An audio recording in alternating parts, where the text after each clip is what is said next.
Ya, pemirsa, investor pasar modal kembali mendapatkan pilihan baru dalam berinvestasi saham. Dan kali ini PT Agro Bahari Nusantara Tbk, emiten yang bergerak di bidang budidaya tambak udang resmi menjadi anggota Bursa Efek Indonesia. PT Agri Bahari Nusantara Tbk resmi mencatatkan saham perdana atau Initial Public Offering atau IPO di Bursa Efek Indonesia. Perusahaan tercatat berkode saham UDNG ini melepas sebanyak 500 juta saham baru atau sekitar 28,57% dari modal ditempatkan dan di-store penuh dengan harga Rp100 per saham. Dengan demikian, perusahaan memperoleh dana segar dari investor pasar modal sebesar Rp50 miliar.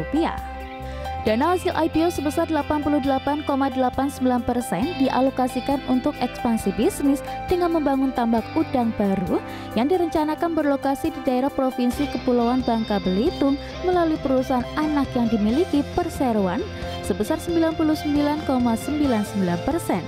Sedangkan sisanya digunakan untuk modal kerja perseroan.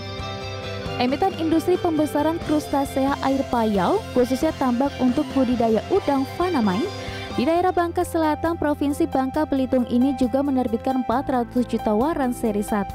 Waran seri 1 diberikan secara cuma-cuma di mana setiap pemegang 5 saham baru berhak memperoleh 4 waran seri 1.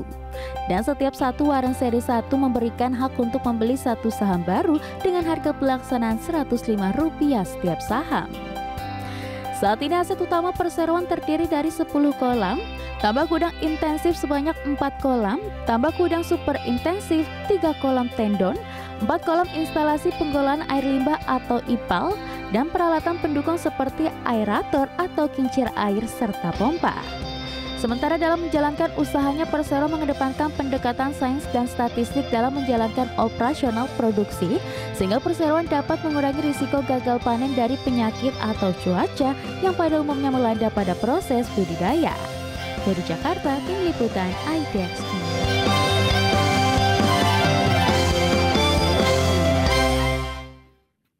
Baik pemirsa, untuk membahas tema menarik kita hari ini, IPO PT Agro Bahari Nusantara Tbk dengan kode saham UDNG. Kita sudah hadir bersama saya di studio IDXNL, Bapak Vincent Lukito, beliau adalah Direktur Utama PT Agro Bahari Nusantara Tbk, dan juga Bapak Christian Brandon Limbono, Direktur PT Agro Bahari Nusantara Tbk. Selamat pagi Pak Vincent dan Pak Brandon. Pagi. Pak. Salam sehat. Sehat, Pak. Terima kasih juga atas waktunya. Ini kami ucapkan selamat karena hari ini sudah resmi menjadi anggota Bursa Efek Indonesia. Nah, bisa dijelaskan kepada pemirsa terlebih dahulu sebenarnya apa yang mendasari perseroan memilih menjadi perusahaan tercatat begitu, Pak Firman? Oke, terima kasih Pak Pras.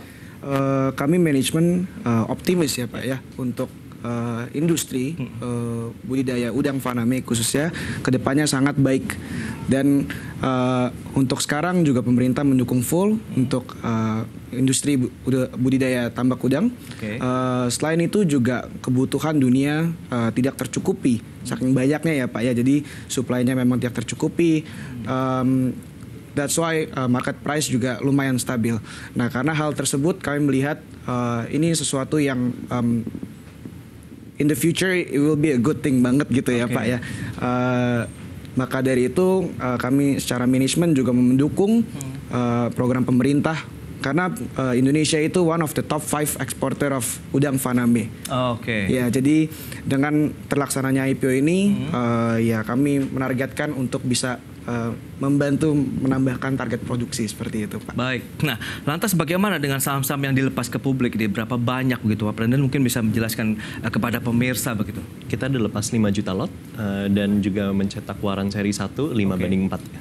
Oke, 5/4 ya? Iya. Untuk waran satunya. Nah, kalau kita lihat dengan perseroan menerbitkan waran 1 ini, mekanismenya seperti apa yang bisa didapatkan ini Pak Richard?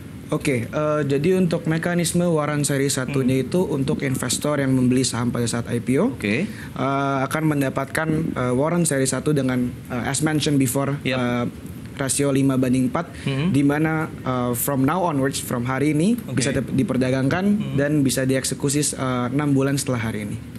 Itu dia ya. Berarti ada sweetenersnya berupa waran 1 yang diberikan kepada investor saham begitu yang sudah menanamkan dana mereka di UDNG begitu, yang hari ini baru melantai di pasar modal. Nah, lantas bagaimana kalau kita lihat begitu target dari dana segarnya sendiri itu berapa sih? Total perayaan dana di angka 50 miliar, Oke. di mana 40 miliar itu kami akan setorkan kepada anak usaha PT Marina Bahari Sentosa, Oke. di mana kami juga akan melakukan ekspansi penambahan kolam produksi. Kami menargetkan sekitar 30 sampai 40 kolam produksi. Oke. Lalu setelah dikurangi biaya emisi, sisanya kami akan gunakan sebagai modal kerja untuk perseroan UDNG dan anak usaha Marina Bahari Sentosa. Baik, itu dia ya, dari beberapa dana yang tadi digunakan begitu, selain untuk ekspansi bisnis juga untuk modal usaha. Kita akan bahas nanti sejauh mana sih profil dari Agro Bahari Nusantara Tbk. Kita bahas lagi di segmen berikutnya. Kita akan jeda sebentar. Terima kasih Anda masih bergabung bersama kami dalam Market Review. Pemirsa, berikut ini kami sampaikan data terkait dengan PT Agro Bahari Nusantara Tbk atau UDNG yang baru melantai di Bursa Efek. Ya, data selengkapnya bisa Anda saksikan di layar televisi Anda. Kita lihat profil dari emiten. Kode sahamnya UDNG, ada 500 juta saham yang dilepas atau sekitar 28,57% dari modal ditempatkan dan disetor penuh oleh perseroan. Tanggal IPO hari ini 31 Oktober 2023 dengan harga IPO sekitar Rp100 per saham dan hasil IPO sekitar 50 miliar rupiah. Ya, berikutnya penggunaan dana IPO yang tadi sudah di-mention juga begitu ya oleh Pak Vincent, itu 88,89% digunakan untuk ekspansi bisnis, kemudian 11,11% lainnya digunakan untuk capital expenditure. Dan berikutnya kita lihat kepemilikan saham dari Agro Bahari Nusantara Tbk, ada Vincent Lukito, Jose Lopiga Kheliat, Christian Brandon Limbono, Benny, Andre Kamp, kemudian Christopher Brandley Limbono, dan juga masyarakat sekitar 28,57%. Data selengkapnya bisa Anda saksikan di layar televisi Anda ya terkait dengan kepemilikan saham dari UDNG. Dan berikutnya kita lihat dari sisi aset, liabilitas, dan juga ekuitas perseroan. Aset sekitar 15,18 miliar rupiah, liability-nya 1,12 miliar rupiah, dan ekuitasnya 14,06 miliar rupiah, data per 31 April 2023. Baik, kita akan lanjutkan kembali nih perbincangan menarik ini bersama dengan Bapak Vincent Lukito, Direktur Utama Agro Bahari Nusantara Tbk, dan juga Christian Brandon Limbono, Direktur PT Agro Bahari Nusantara Tbk. Baik, Pak Vincent, nah ini bicara mengenai tadi penggunaan dananya menarik. Sebagian besar untuk ekspansi. Nah, ekspansi ini sebenarnya apa sih yang diharapkan? Kemudian tadi kan pembangunan tambak-tambak baru dan wilayahnya ataupun mungkin site-nya sendiri bisa dijelaskan tidak sih di daerah mana? Kemudian sudah ada berapa tambak sih saat ini begitu? Oke. Untuk saat ini site yang kami miliki ada di Kepulauan Bangka Belitung. Oke. Maka dari itu untuk ekspansi penambahan kolam juga kami menargetkan di lokasi yang sama. Di Kepulauan Bangka Belitung juga, agar memudahkan untuk mobilitas manajemen ya Pak ya, khususnya ya. Apalagi sorry Pak? Ya, terkait dengan jumlahnya saat ini berapa, kemudian nanti akan ada penambahan lagi berapa dengan untuk saat ini IPO? Kami memiliki 14 kolam produksi intensif dan super intensif. Kami akan melakukan ekspansi penambahan kolam sekitar 30 sampai 40 kolam range-nya. Kolam produksi di anak usaha PT Marina Bahari Sentosa. Dan semuanya berada di Batam? Kepulauan Bangka Belitung. Sorry. Baik, nah ini kalau kita lihat dengan kondisi yang ada, Anda melihat bagaimana sih persaingan lokasi dan lain-lain, sementara kantor pusatnya ini berada di Jakarta? Operasionalnya sendiri bagaimana? Untuk operasionalnya di Jakarta itu hanya head office, jadi untuk accounting and finance, employees semuanya itu di head office di Jakarta. Tapi the whole operational, the whole itu site-nya ada di Bangka Belitung. Baik. Nah, yang menarik berikutnya, kinerja di perseroan ini perusahaan yang baru saja melantai, kemudian memang fokusnya di tambak udang begitu ya. Pak Brandon mungkin bisa menjelaskan begitu. Sejauh mana sih kinerja perseroan selama ini? Jadi perseroan telah berhasil mencetak laba positif pada awal 2023. Di mana hasil produksi perseroan itu didukung oleh SOP baru yang kami telah membuat pada tahun ini, melewati tahun 2022. Faktor laba perseroan juga didukung oleh kestabilan harga pasar dan juga permintaan yang sangat tinggi. Nah, strategi untuk bisa menjaga kinerja tetap positif gitu di sepanjang tahun 2023 dan melihat bagian proyeksinya di tahun 2024 itu gimana? Kami tetap akan selalu melakukan analisa operasional dan tetap mendevelop SOP yang baru. Salah satu yang kita baru introduce di tahun 2023 adalah statistical modelnya kita yang bisa membaca, bukan membaca sih, lebih ke estimasi populasi udang di dalam setiap kolamnya. Oh gitu, berarti sudah menggunakan aplikasi-aplikasi digital kan selama ini dari perseroan? Kalau aplikasi digital sendiri kita statistical modelnya in-house, tapi kita lagi coba menjajaki kerjasama sama beberapa startup yang main di bidang aquaculture, khususnya untuk water quality management. Jadi kita mau mendatangkan IoT yang bisa dimasukkan kepada kolam dan membacakan water quality parametersnya secara real time kepada kita. Oh, berarti memang sudah ada salah satu langkah ke depan begitu dalam artian pemanfaatan digitalisasi di sana begitu ya. Dan benar. Bagaimana terkait dengan produksinya? Apakah memiliki korelasi yang kuat bahwa dengan pemanfaatan IoT tadi begitu bisa meningkatkan kinerja? Dari satu contoh adalah statistical modelnya kita. Jadi dari statistical model sebenarnya tidak hanya melihat dari secara produktivitas, tapi juga secara EBITDA, bottom line-nya perusahaan. Jadi kalau misalkan produktivitas naik tapi bottom line-nya turun, itu kan juga sesuatu yang kita mau avoid. Nah, bicara mengenai pangsa pasar ini, kita kembali lagi Pak Vincent begitu. Bagaimana Anda melihat persaingan bisnis, kemudian kebutuhannya sendiri di masyarakat? Sementara kan di Indonesia juga besar sekali kalau kita lihat kebutuhan terkait dengan udang sendiri begitu. Ya. Untuk persaingan usaha, saya melihatnya masih rendah karena natur usaha bisnis budidaya udang faname itu memudahkan kita untuk menjual hasil produksi atau hasil panen kita kepada pembeli with the market price. Dan selama ini kami belum pernah mengalami kesulitan untuk melakukan penjualan atas hasil produksi atau panen kami. Seperti itu. Berarti langsung terserap lah ibaratnya. Yes. Pangsa pasarnya sendiri kalau kita lihat begitu kebutuhannya masih cukup besar atau apa sehingga kita memang harus ada demand yang dipenuhi begitu dengan penambahan kolam-kolam baru lagi. Iya, Pak. Benar, Pak. Dan itu melihatnya bagaimana Anda proyeksinya sampai dengan paling tidak akhir tahun ini? For now, mungkin a little bit of background kan Pak ya. For now, dengan site yang sekarang kami memiliki target produksi up to 250 ton per tahun.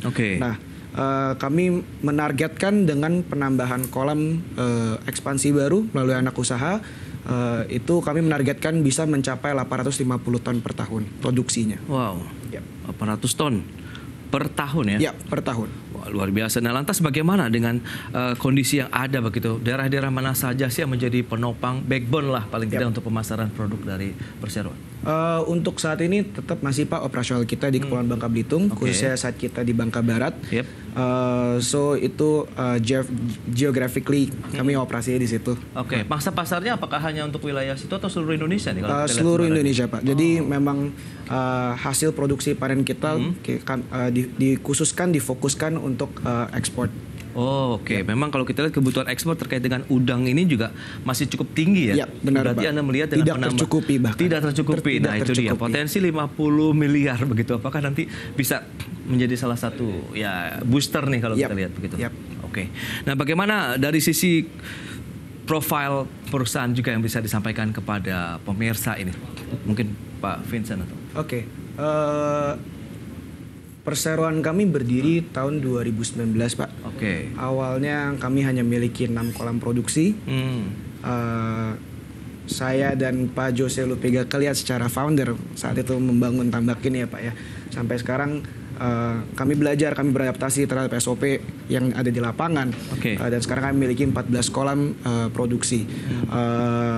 Dan dengan adanya IPO hari ini kami juga berkomitmen ya Pak ya untuk get a better performance ke depannya. Nah, bahan baku sendiri atau benihnya dari udang faname-nya sendiri cukup aman tersedia? Oh iya Pak, of course Pak. Jadi itu memang ada beberapa supplier vendor dan they're all big companies yang memang provide untuk benurnya. Berarti tinggal kita bagian pengembangbiakannya dalam arti pembesarannya saja begitu ya. Benar Pak Pras. Nah, untuk menjaga kinerja kalau kita lihat kan memang tadi persaingan masih cukup terbuka luas begitu. Mungkin kita ke Pak Brendan, Anda melihat bagaimana strategi untuk menjaga bagaimana laba bersih kita tetap terjamin, kemudian juga bisa meningkatkan pendapatan dengan adanya penambahan tadi target 30-an kolam baru kalau tidak salah. Iya, 30 sampai 40 kolam baru. Nah, itu bagaimana Anda melihat potensinya terhadap keuangan? Kalau misalkan potensi untuk keuangan, emang kami selalu melihat dengan harga pasar yang sangat stabil dan tak hanya stabil tapi meningkat setiap tahunnya. Itu ada potensi untuk bring value nggak cuma untuk perseroan tapi untuk investors dan ekonomi Indonesia. Dan selain dari situ, perseroan juga menjaga opportunity tersebut dengan mengadakan SOP-SOP baru untuk menjaga water quality management-nya dengan IoT yang kita mau bekerja sama dengan startup aquaculture dan juga statistical modelnya kita. Jadi kita nggak hanya memfokuskan untuk produktivitas, tapi juga bottom line-nya perusahaan. Kita ngelihat kalau misalkan we can make the right decisions at the right time. Siap, ini dia. Baik, itu dia. Kita lihat memang strategi yang tepat begitu untuk melihat kondisi yang ada dengan bagaimana tetap membangun optimisme ke depan. Kita akan jeda lagi sebentar, dan pemirsa kita akan lihat bagaimana sih strategi dan juga tantangan yang akan dipecahkan untuk melihat kinerja perseroan ke depan. Sesaat lagi. Terima kasih Anda masih bergabung bersama kami dalam Market Review, dan kita lanjutkan kembali perbincangan menarik ini bersama dengan Pak Vincent Lukito, Pak Christian Brandon Limbono. Baik Pak Vincent, nah bicara mengenai tadi, kalau kita lihat pangsa pasarnya sangat terbuka lebar, kemudian tadi pemanfaatan teknologi juga sudah dibahas begitu. Lantas bagaimana rencana ekspansi bisnis ke depan begitu? Karena tadi dikatakan juga oleh Pak Brandon bahwa akan terus menjaga kinerja dari sisi pendapatan, kemudian laba bersih perseroan begitu Pak Vincent. Oke. Untuk saat ini fokus kami tetap Pak untuk melakukan ekspansi melalui PT Marina Bahari Sentosa. Kami akan melakukan ekspansi penambahan kolam produksi 30 sampai 40 kolam. Nah, namun nggak cuma itu juga, kami juga menargetkan untuk menyisihkan sebagian dari laba untuk another ekspansi penambahan kolam di luar PT Marina Bahari Sentosa. Oke. Berarti memang ada di luar tadi yang ibaratnya tidak dalam internal begitu ya? Right. Oke. Nah, bagaimana kalau kita bicara mengenai tantangan di tahun 2024? Mungkin Pak Brandon bisa menjelaskan gitu. Kalau kita lihat dengan kondisi yang ada tadi, strategi sudah disiapkan. Ini kan penting untuk investor melihat kinerja perseroan begitu. Bagaimana manajemen menjaga secara kuat begitu bahwa ya kita harus bisa memberikan cuan juga nih terhadap perseroan dan juga investor. Pasti kita mau bring value towards the investors dan juga kepada ekonominya Indonesia. Dan untuk tantangan-tantangan yang ada di 2024 itu sama seperti yang ada di semua tahun ini. Kita kan dealing dengan makhluk hidup. Cuman dari SOP-SOP yang perseroan sudah dan manajemen sudah terapkan pada UDNG ini dan juga nanti untuk PT Marina Bahari Sentosa, kami cukup confident bahwa kami bisa melewati semuanya dari water quality management dengan parameter-parameter yang kita tes setiap harinya. Dari modal statistik dengan pemakaian pakan kita efisien atau tidak, dan juga ada PCR testing dan lain-lainnya. Mungkin itu akan makan banyak waktu kalau misalkan didetailkan satu-satu. Itu ada beberapa poin atau komponen nampaknya yang menjadi perhatian kalau kita mengembangkan usaha di sektor tadi begitu. Kalau kita lihat tambak udang Faname khususnya begitu ya. Nah, pemanfaatan teknologi kerjasama dengan tadi perusahaan-perusahaan startup lainnya misalnya, itu bagaimana Anda melihat ke depan? Untuk kedepannya kita udah pasti pakai water quality management device. Jadi itu kita celupin dan kita tinggalkan di dalam kolam untuk bisa membaca parameter-parameter air seperti mineral, dissolved oxygen, suhu, pH, dan dari situ kita bisa make the right decisions at the right time. Kita kasih mineral apa yang kurang, kita kasih aditif apa yang kurang yang bisa mengoptimalkan kesehatan udang. Oke. Nah, bicara mengenai perusahaan yang ini kan sudah sejak tahun 2019 berdiri, berarti kan sudah cukup pengalaman lah kalau kita lihat dengan pengembangan kawasan-kawasan tambak udang. Anda melihat apakah ada ekspansi bisnis nanti rencana di luar kawasan daerah Bangka Belitung misalnya? Nggak menutup kemungkinan Pak Pras. Cuman untuk sekarang tetap kami menargetkan untuk Marina Bahari Sentosa, anak usaha UDNG, itu di Kepulauan Bangka Belitung.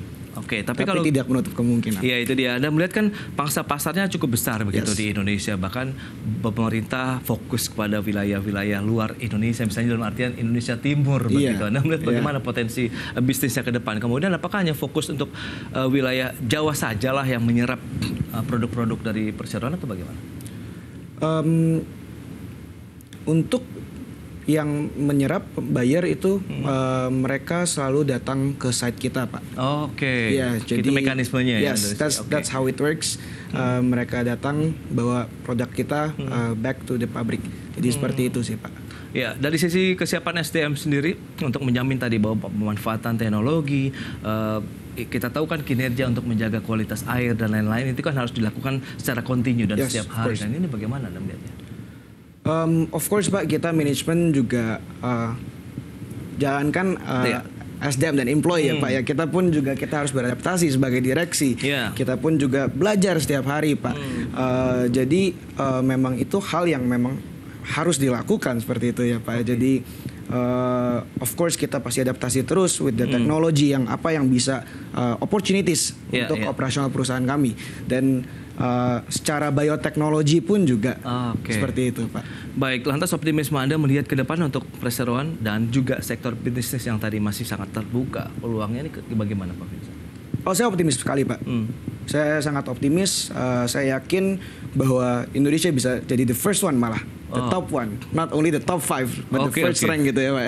Iya, oke. Nah Pak Brandon gimana nih Anda melihat dari kinerja perseroan ke depan gitu yang nanti nampaknya untuk menjaga kinerja dari sisi keuangannya begitu ya Pak? Oh iya, udah pasti saya optimis untuk itu. Seperti yang tadi Pak Vincent udah ngomong, kita juga bisa mau menargetkan nggak cuma untuk perseroan tapi untuk Indonesia bisa nomor 1 di bidang usaha tambak udang ini, aquaculture udang. Dan untuk SDM-nya sendiri kita juga nggak hanya duduk di belakang kursi, tapi kita datang ke lapangan tiap hari. Kita juga nolongin karyawan-karyawan kita bisa kasih pakannya dan juga kontrol water quality-nya. Tiap hari kita bacain datanya. Gitu. Oh, berarti langsung ibaratnya terlibat lah ya. Kita langsung intens begitu ya, tidak hanya di belakang meja saja, tapi langsung ke site. Kita orang lapangan Pak. Kita pakai jas untuk IDX saja Pak. Wah, berarti ini nggak salah kalau saya ngobrolin. Sebenarnya kalau bicara mengenai teknik-teknik yang lain ini nggak cukup nampaknya kalau 30 menit. Baik, oke. Sukses untuk Agro Bahari Nusantara TBK yang hari ini sudah melantai di Bursa Efek Indonesia. Terima kasih banyak Pak Vincent, Pak Brandon atas kehadirannya hari ini. Sukses juga untuk perseroan ke depan ya. Terima kasih.